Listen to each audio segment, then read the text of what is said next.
Good morning everybody. Today we're going to have a look at a aluminium expedition style yacht. It's semi-custom. The owner had a lot of influence on it and it's made by Bordeaux Board. Shipyard is up in northern Brittany in France, and I think we're going to go and have a look later this month. She is twin rudder, twin keel. We'll get into that a little bit later. Before we step on, I want to give you a quick look at the hard chimes on this boat. Let's see if we get further back. Just to let you know where we are, I'm at the La Rochelle Meme Marina. I'm actually on the Amel pontoon. We were here earlier this year for the 50 test sail, and we'll be back later in November for the 60. Now, if you remember with hard chimes, they basically extend once you're actually over on the hill, they extend that waterline, giving you better performance and stability. Taken from the big ocean racers, the 70-footers, and it's come down the line. And I think it's particularly good with aluminium when you have that beam to weight ratio. Really, really good. This one's set up with an integral aluminium arch. There's a load of solar on this one, and the owner said for the moment, as they can see, it's actually sufficient to run everything that they need, and they have a Watt and C generator. So when we get into the specs of the speeds, you'll understand why they have no problems generating electricity. Both starboard and port, you've got a couple of really big, deep storage lockers. And as you can see, you have your life raft over there. You know what I'm like about life rafts? If it can just pop out the back, you know, it's easy to get out. It's the best possible place. Well, that's it, you know. Nobody wants to be pulling out a 50-pound life raft from some cubby hole in the cockpit somewhere. Really, really good. The owner, very nice chap. I've had a quick look around the boat with him. He's explained a lot. Has a racing background. He's had many boats, has a racing background, and that will be evident as we go around. As you can see, you've got your emergency steering access here. It's Jeffer steering. And while we're here, I'm just going to pop open this panel so you can have a look-see. So as you can see, you have a watertight crash bulkhead here. Your services are going in. My light's not working very well. And access to your autopilot. There's your rudder stocks there. I know there'll be discussions about twin rudders and single rudders. This boat is fitted out with a bow thruster. It's not really much of an issue, but also you've got plenty of storage here for all your toys and spare lines and so on if you need it. Just in front of me you have your shore power. It's always pointing out the obvious. I'm actually going to start on the starboard helm as I'm here. As you can see, you have your bow thruster on, off, and movement. We'll have a look at this in the pilot house, one of the USPs of this boat. I'm going to talk to you guys about the autopilot system and that. I've learned something today which is really, really cool. So we'll get on with that in a minute. Your Yanmar start-stop. This boat's been fitted out with a Yanmar 56 horsepower. You'll understand when you have a look at the engine room that if you wanted to fit in a bigger engine, you could. As I say, it's semi-custom, so you can choose what you want. And you just got some USB outlets and your throttle control, which, well, it's pretty much where you need it. And if you're a cocky so-and-so in the med, you're going to be operating it with your feet. Something I like is the step up out of the cockpit. It's really nice and stable. Before we get up to the mast, you will see that all your sheets, so you have your Genoa and staysail, come back to a Harken block, and then you've got a cassette or a bank of clutches going into your winches, and then the rest, you know, your main halyards and so on, reefs, etc., main sheet, all come back to a deck management system. They run nicely underneath the deck, and if you have a look here, you'll see it's same on the port side. You can actually remove this section in case there's any issues. So you can get to it, organise it, sort it out.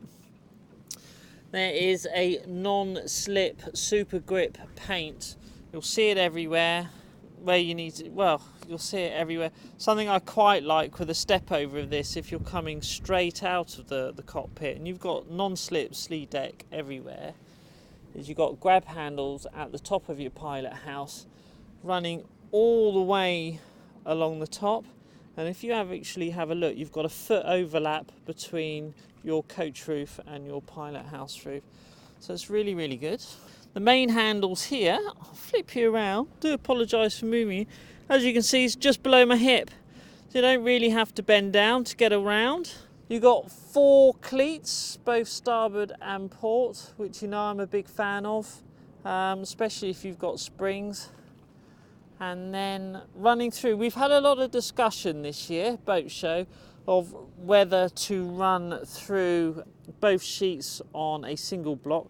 So you've got your main track here.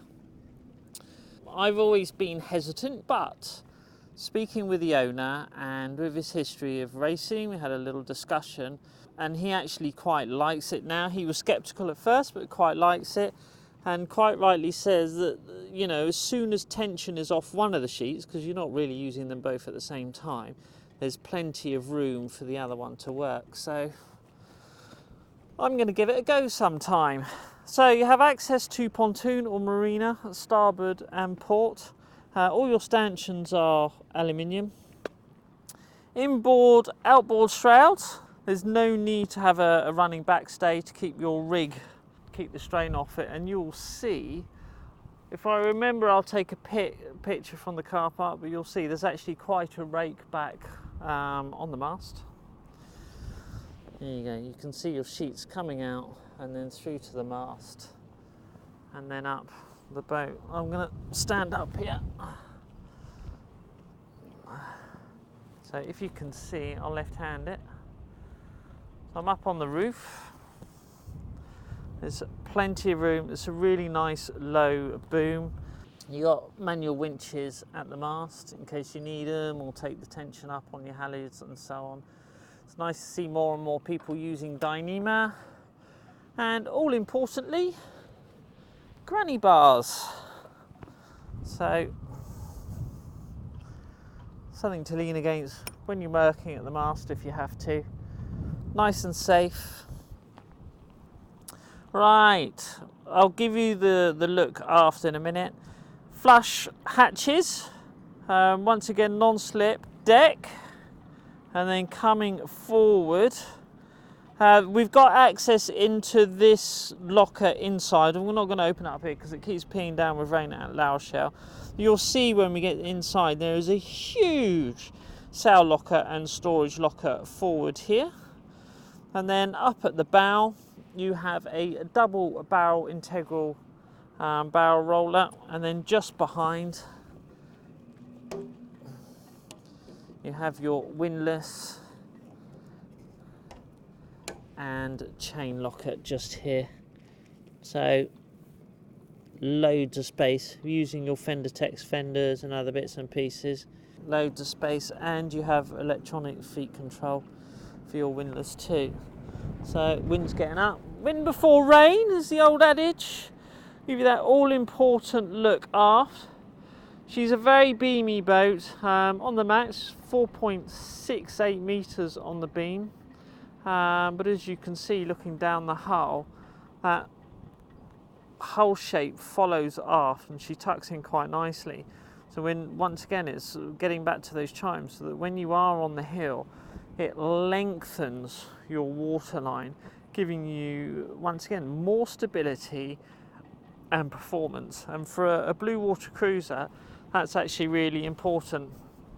And discussing with the owner, they were talking around doing 200 nautical mile days in this boat, so your Atlantic crossing is going to go pretty quickly.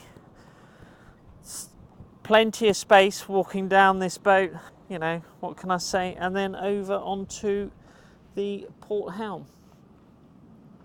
So visibility, I'm 5'8", 5'9". Visibility from the helm is pretty good. And most of the time you're going to be spending your watch in the pilot house. And as you can see, You can see the owner's sailing background coming here. There is no reason, there's no leaning out to get to your winches, there's no bending over. They're all at perfect height. It's easy and manageable. Port helm, starboard helm. We got some tail ends, bins for your tail ends here, and storage here. Just forward here is a Harken 46 2-speed self-tailing winch, and then your primary winches here, you have two Harken 60 self-tailing. You can have these electric if you wish, or I'll leave a link down in the description below for the E-wincher. Smashing bit of kit. There is a cockpit table that pops in here while you're underway, and I'm going to give you an idea. So, as I say, I'm 5'8", 5'9", so, you know, if you're 6.5 coming up to 7 foot, because I know some of you Americans are quite tall, you know, there's plenty of headroom, but you're completely, I don't know if you can see how protected, how deep these cockpit seats are. The benches are covered in sea decks, non-slip, no maintenance, you know, just give them a sluice down every now and then. Fabulous, absolutely fabulous. Self-draining cockpit, so you've got drain holes in both corners, and then you'll see, you probably would have seen all over, but you've got harness clip points everywhere. Your washboards pop up, so they'll be on extension on 3, and you can see the running tracks in the doors, so you don't have to have them all the way down if you don't want to, if it's particularly chilly. Have them all the way up if you want, and then stepping through to useful selling point. It's one of this is one of the top things that make aluminium boats stand out now, and blue water cruisers. And if people aren't implementing a doghouse into their designs now, they should be. This boat has a hull length of just over 15 metres and a water length, it'll all be coming up on the screen, of 14 metres. So she's nearly 50 foot or thereabouts. So to my left you have all your main switches. So you've got navigation lights, mast lights, so on, lights for your compass, VHF, AIS, you know, the sort of stuff that you want in your watch station. And then forward is your Enkei autopilot. I'm speaking with him because there are various ranges of autopilots. I mean, these guys, this is used for commercial and racing. They've used them before, they've never let them down, unlike cheaper products that might do. So it's one of those things when you're changing. We'll go into it more depth, I think, when we get into the shipyard, but I think it's one of those things that when you're choosing your electronics and your nav gear is to be really selective on what and who you use. So you also have your AIS and your VHF radio, and they've got theirs set up so it actually comes to a monitor here, which you can use for a keyboard. And with Starlink now, it's brilliant. And talking with the owner, lovely gentleman earlier, and they were talking about the routes that they've done. This is their last routes, what they did on their last sailing season. I won't tell you where they're going on their next season because it's none of my business. I do know where they're going, I'm very jealous.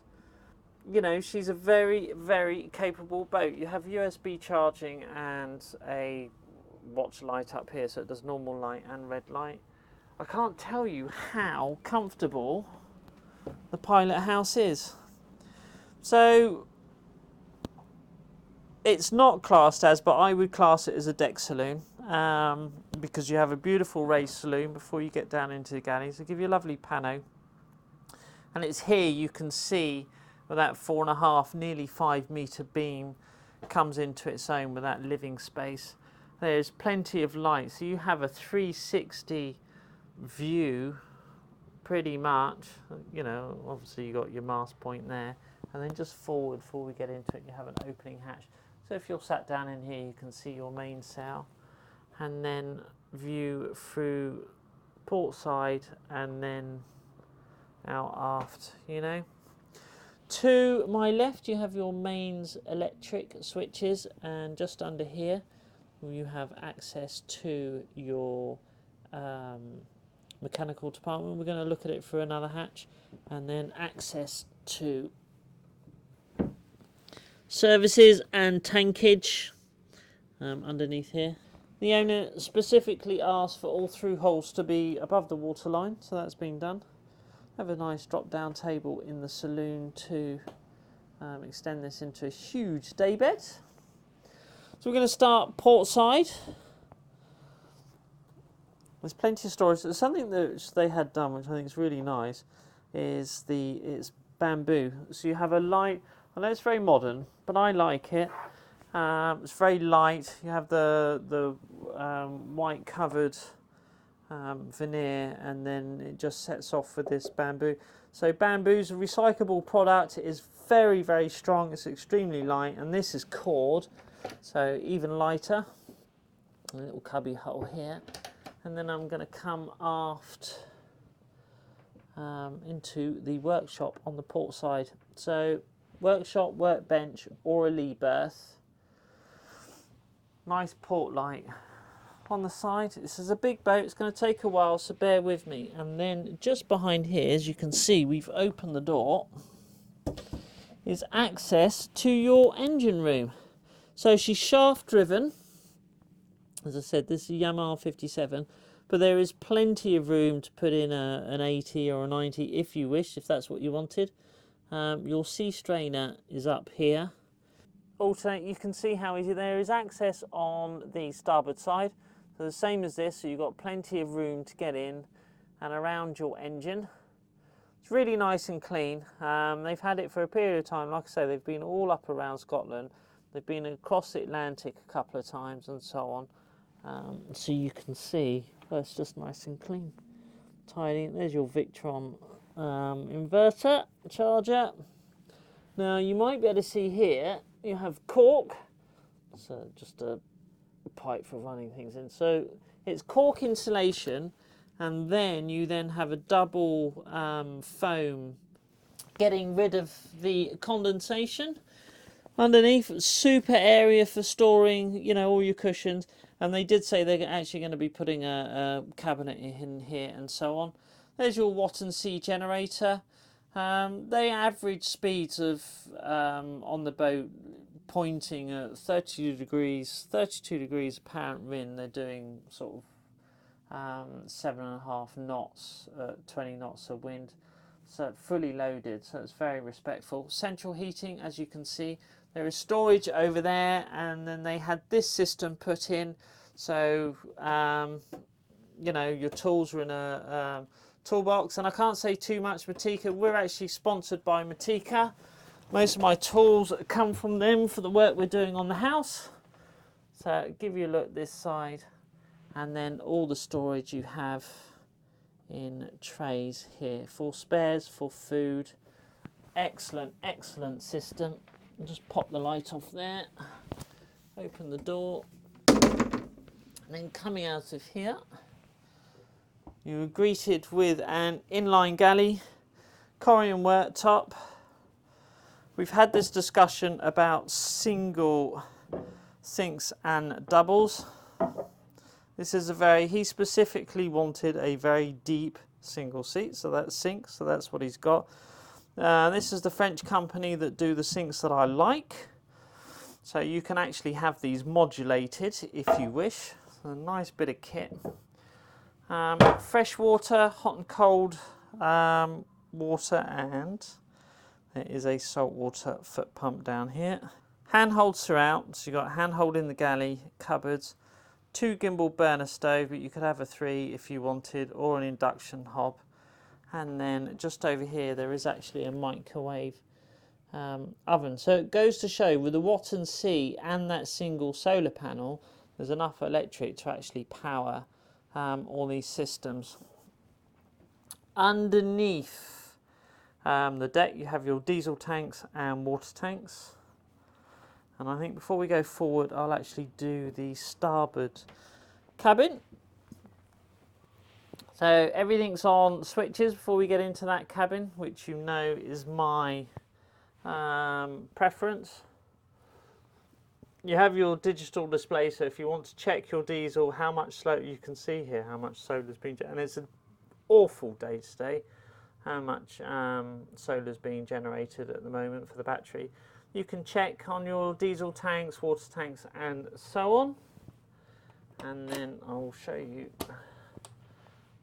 if I can, there we go, just behind here you have access to the electrics. And he's got a full owner's manual with all the wiring maps, plumbing maps and everything else. So as you can see, it's nice and tidy, all your fuses, and then everything is all numbered, marked and labelled. So troubleshooting should be a piece of cake. I mean, you'd hope not to have any problems, but if you do, it's a piece of cake. And then the starboard double berth, plenty of space down the side, and you have, I'll open one of these so you can see. So lots of drawer space, self-closing or soft close. Heating for the radiator. I know the cockpit box comes in quite a bit, but in a big sea that would be really nice because you're nicely tucked away. But behind the door there is in fact loads of space, and you've got a really nice seat to, so I'll turn around so you can see there's hanging space. Plenty of room above my head. There's actually a lot of space to get changed, and if you sit down in the seat and so on, there's more space. You know, it's good. I think it's good. Something I didn't point out next to the galley is you have a drying cupboard here. So you have a hot air blower down below. It's got a lot of my stuff in it. So all your wet gear as you come down can go in there. It's the saloon, the amount of light. Moving on, you have opening port light, both port and starboard. There's two lots of heating on this boat. So you have convection. I'll show you a vent and you'll understand because I probably won't explain it very well. So you have convection hot air, type of hot air heating. So it's dry hot air, so you're not having to worry about condensation, and you have central heating, which means that you can heat the boat very, very quickly if you need to, and then the central heating will take over. There is plenty of storage. I know I'm not opening all the cupboards, but I keep getting moaned at. Oh, you open too many drawers and cupboards, you know, show us more of the boat. Why not get off your couch and go sailing instead of complaining? Anyway, it's a small minority. There is a fridge here, and there is room for extra fridge and freezer if you want, and access. There we go, look, water, plumbing manifold. So you can isolate independent systems, and down there, I don't know if you can see, you probably won't, it's one of your water tanks. So underneath here, I won't open it. I will show you, but I won't open it. So you have a double depth, so underneath all the seats you have storage, and it's double depth. So when you get down to deck height, there's another hatch, and you can then store more stuff. So double decker storing under each seat. So storage isn't an issue. Very modern look, but storage isn't an issue. And you'll notice as we go round too that all your cupboards are vented, eliminating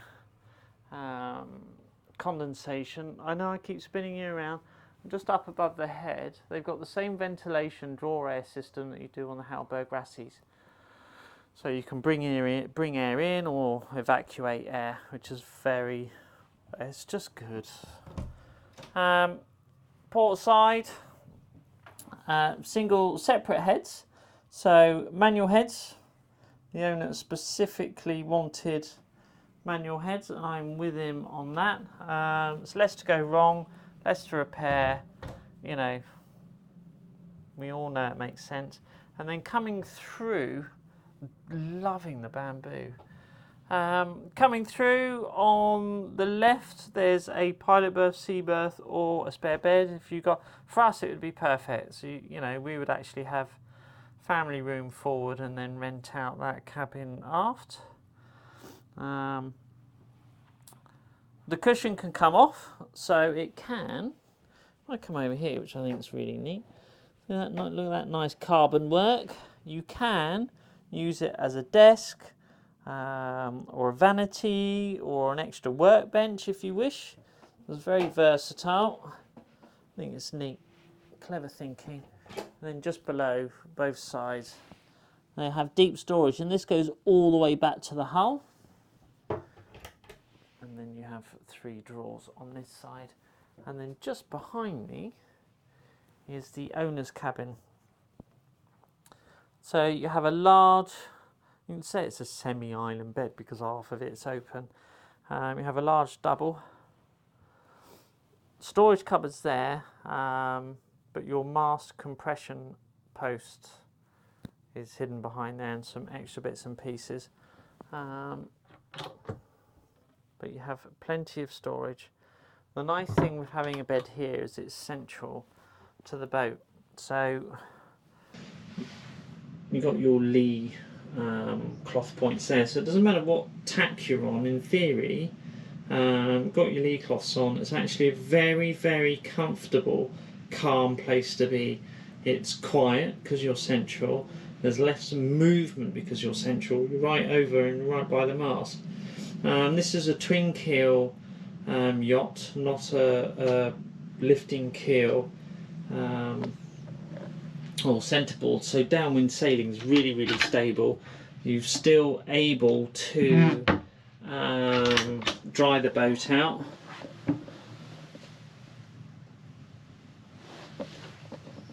And opening hatch up above is really, really nice. And then just forward, so we'll keep going forward. You have your separate shower, so separate heads, separate shower, which is really nice.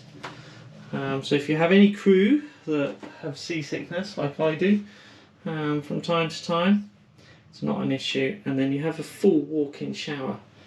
It's ventilated up above. There's plenty of shelving. The owner wanted a clean, no fuss look. It's not just that, but there's less to break, and we all know you'll spend all your time fixing both. A very large cupboard on the port side. I won't open the other side.